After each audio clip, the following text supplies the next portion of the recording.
Les vraies voix Sud Radio. Et c'est avec Félix Mathieu. Bonsoir Félix. Bonsoir à tous. Et ces trois mots sont séisme, Corse et ballon. La détresse et le dénuement après ce séisme en Turquie et en Syrie. Le bilan approche maintenant les 2300 morts, mais il grimpe d'heure en heure. La Corse, où le préfet Erignac était assassiné il y a 25 ans aujourd'hui, le ministre de l'Intérieur, Gérald Darmanin, est venu tendre la main de l'État lors des commémorations. Et puis, oups, le ballon. La Chine plaide l'aéronef égaré alors qu'un deuxième objet volant a été repéré cette fois au-dessus de l'Amérique latine. Les vraies voix Sud Radio. 1498 morts et plus de 8000 blessés en Turquie, 783 morts en Syrie. Bilan malheureusement provisoire après ce séisme de magnitude 7,8 la nuit dernière. Ça pourrait bien continuer à s'aggraver dans les heures qui viennent vu ce chiffre communiqué par les autorités turques. 2834 immeubles effondrés.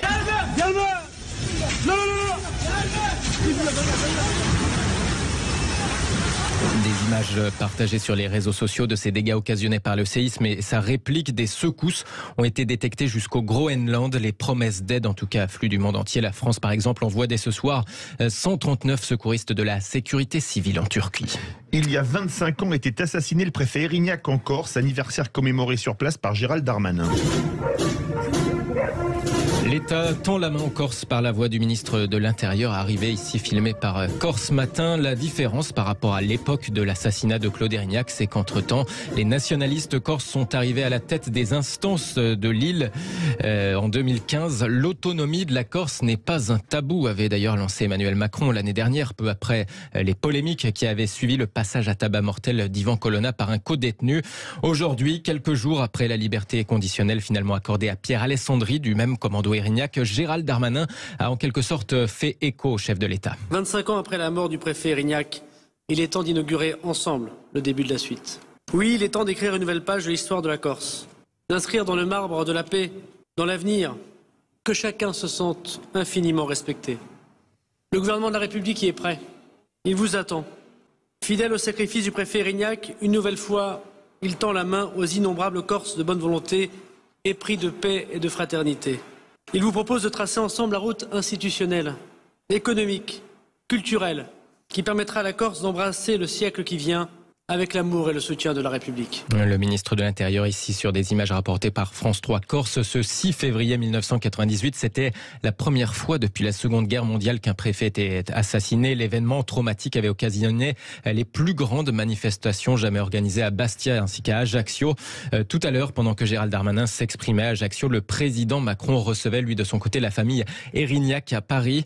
Il y a 5 ans déjà, le chef de l'État avait à l'époque fait son premier déplacement officiel de président sur l'île, accompagné par Madame Erignac et ses deux enfants, dont c'était d'ailleurs il y a 5 ans le premier retour en Corse depuis les faits. Philippe Bilger, ça va dans le bon sens finalement cette Oui, mais visite. Je suis frappé, ma chère Cécile, par le fait que le ministre a dit la mort du préfet Erignac et après il a dit victime. Oui.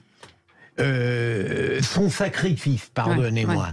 Il pouvait pas dire assassinat, parce qu'on a beau dire, c'est clairement un assassinat, mais je pense que c'est pour apaiser. Paradoxalement, c'est la mort d'Ivan Colonna qui a permis une sorte de, non pas de réconciliation, mais d'apaisement. D'apaisement, oui, c'est ça. Madi, Saïdi ? Moi, je suis assez d'accord. Je pense qu'on a aussi un problème dans ce pays, c'est que les mots ont leur sens, c'est important de les nommer. Oui. Et notamment pour la famille, parce que le préfet a bien été assassiné. Et effectivement, peut-être qu'aujourd'hui, on pourra réécrire une nouvelle histoire avec la Corse. Oui. Ma chère m'a dit assez, c'est tout de même trop peu. Vous pourriez dire tout à fait, d'accord. Elle démarre doucement. Oui, C'est un diesel. Pas trop d'idolâtrie la première fois, la deuxième fois en tout cas. Jean Dorido. Non, c'est vrai que mal nommer les choses s'ajoutait au malheur du monde, disait Albert Camus. C'est vrai que le dossier Corse, c'est quelque chose qui traîne depuis toujours.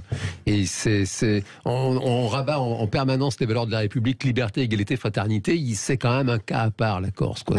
C'est quand même tout à fait particulier. Et tout le monde s'est cassé les dents jusqu'à maintenant. Et je serais curieux de savoir ce que ministre de l'Intérieur va mettre en place pour tenter d'apaiser les choses. En tout cas, si ça crée quelque chose et voilà, et ça ressoude un peu, ça tend un bras en tout cas entre j'allais dire la France, pas du tout. La Corse et le continent. La Corse et le continent, je vais y arriver. C'est plutôt une bonne chose. Ah oui, bien sûr. Voilà. Il y a 25 ans. Et maintenant, on termine avec cette question. On termine avec cette question, pardon. Mais à quoi servent ces ballons chinois, mon cher Et c'est pas des ballons de football ou de rugby. Non, vu qu'ils volent ballons d'espionnage, soupçonnent les États-Unis qui ont abattu ce week-end celui qui survolait leur territoire.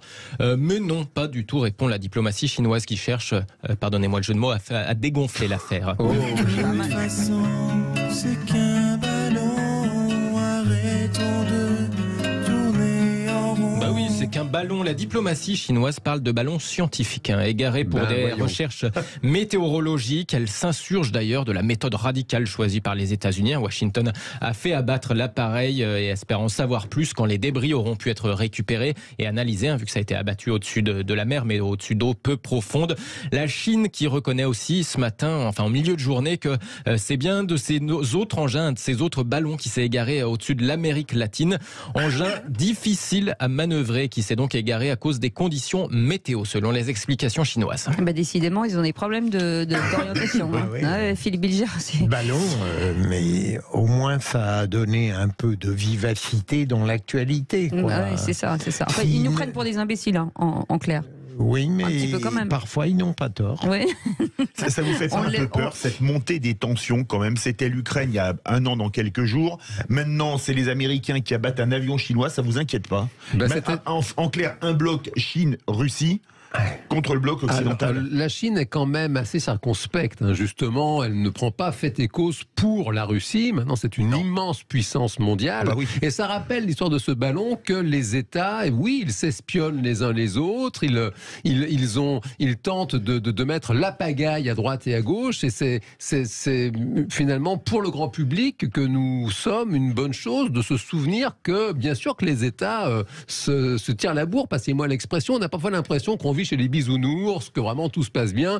Il y a de la cybercriminalité, il y a des groupuscules dans des pays du monde entier qui mettent le désordre, et bien sûr qu'il y a des puissances étrangères, parfois, pour ne pas dire souvent, derrière ce désordre.